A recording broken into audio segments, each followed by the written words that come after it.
Le petit crayon magique. Noé descendit de son bus et sortit dans la rue, dans la petite ville où il vivait. Il n'aurait jamais imaginé que ce serait le jour le plus bizarre de sa vie. Il marchait sur un passage pour piétons quand il aperçut un vieil homme qui frissonnait de froid, avait l'air affamé et mendiait poliment de la nourriture. « S'il vous plaît, aidez-moi. Je n'ai pas mangé depuis 2 jours. Pouvez-vous avoir de quoi manger ?» Noé eut pitié du vieil homme. Il se rendit donc dans un magasin voisin et lui acheta de la nourriture ainsi qu'une bouteille d'eau. Il donna au commerçant l'argent qu'il avait économisé pour s'acheter une nouvelle trousse à crayons. Il ne tarda pas à s'approcher du vieil homme. « Tenez, c'est pour vous. » Oh, merci, cher petit. Je pensais que j'allais mourir de faim. C'est si gentil. Après avoir mangé et bu un peu d'eau que lui avait gentiment apporté Noé, il se sentit mieux et porta un regard fier sur Noé. Je recherche une personne au grand cœur depuis très longtemps. Je crois que ma quête prend fin aujourd'hui. Noé fut confus quand il entendit cela. Alors il demanda poliment au vieil homme. « Que voulez-vous dire par là ?» Le vieil homme se pencha vers le cartable qu'il portait et sortit une boîte antiquaire. Il semblait solennel et respectueux tout en l'ouvrant lentement pour en révéler le contenu.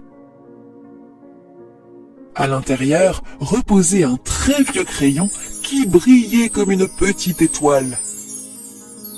Noé fut étonné par cela.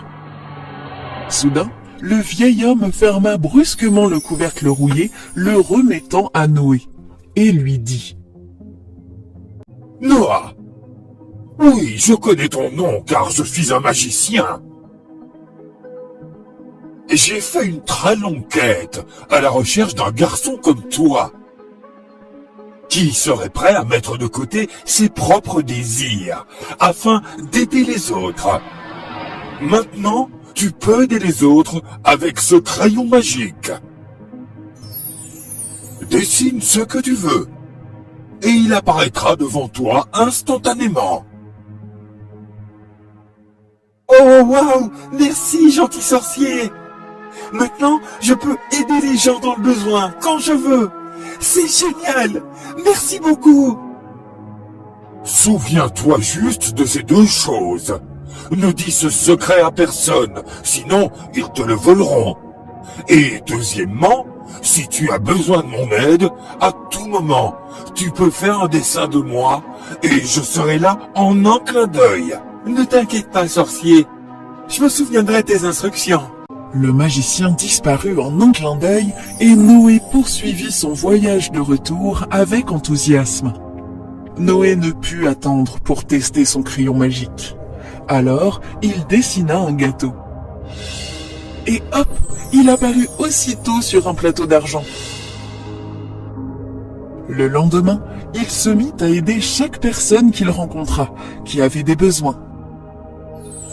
Il marchait le long de la route quand il aperçut un bagagiste surmené d'un hôtel local, essayant sans succès de transporter une pile de valises lourdes et de formes bizarres. Ainsi, pour aider le jeune homme, Noé dessina un chariot à bagages pour lui afin d'alléger son lourd fardeau.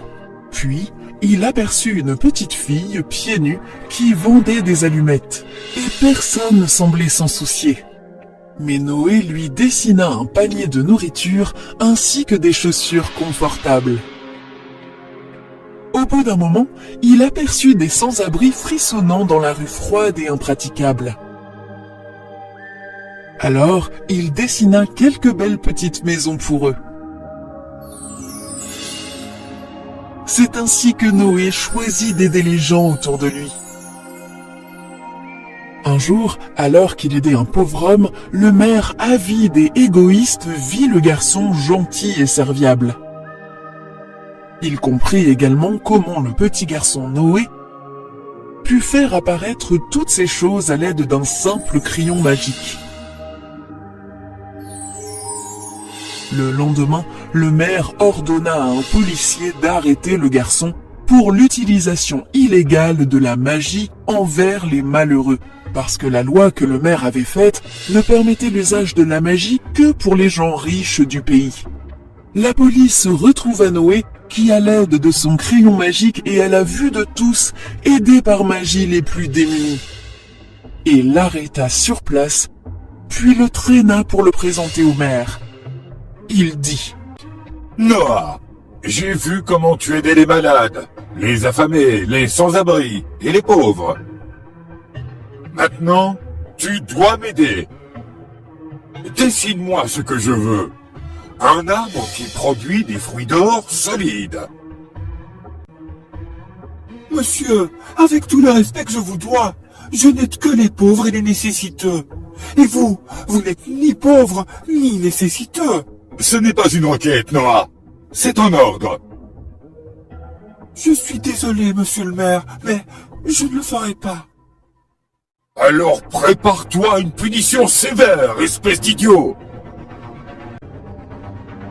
Monsieur le maire demanda alors à ses serviteurs d'arracher le crayon magique de Noé. Un policier réussit à le faire et le remit au maire.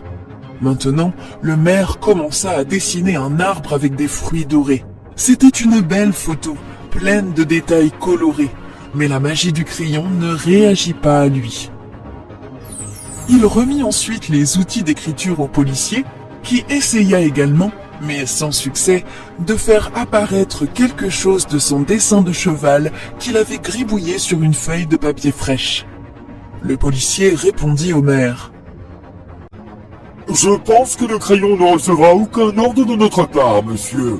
Il n'en connaît que la main de Noé. Seul le garçon peut réaliser votre souhait, monsieur le maire. Le maire avide fut enragé. Noah, je te le demande pour la dernière fois. Vas-tu me dessiner un arbre fruitier d'or ou pas? Fais un choix judicieux de tes mots, car ils peuvent être tes derniers. Noé était un garçon courageux, mais à ce moment-là, il ne voulait que mettre fin à tout ce fiasco. Alors, il dit qu'il allait dessiner quelque chose et le maire tendit au garçon le crayon magique. Noé dessina ensuite l'image d'un vieil homme sur la feuille de papier et le sorcier qui lui avait offert le crayon magique vint sauver Noé. Dès qu'il parut, le vieil homme transforma ses policiers en chats et il dit: N'essayez pas d'abuser de la magie de ce crayon, monsieur le maire, pour vos propres convoitises. Sinon, vous serez le prochain qui léchera sa propre queue. Le maire fut terrifié et frissonna de peur. Puis, le vieil homme réprimanda le maire de ne pas être si avide et égoïste. Monsieur le maire reconnut également ses torts et s'excusa auprès de Noé et du sorcier. Le lendemain, le maire récompensa Noé pour ses bonnes actions et ses actes d'entraide pour que les citadins puissent les voir. Et Noé continua à aider les moins fortunés et vécut heureux pour toujours. La fin.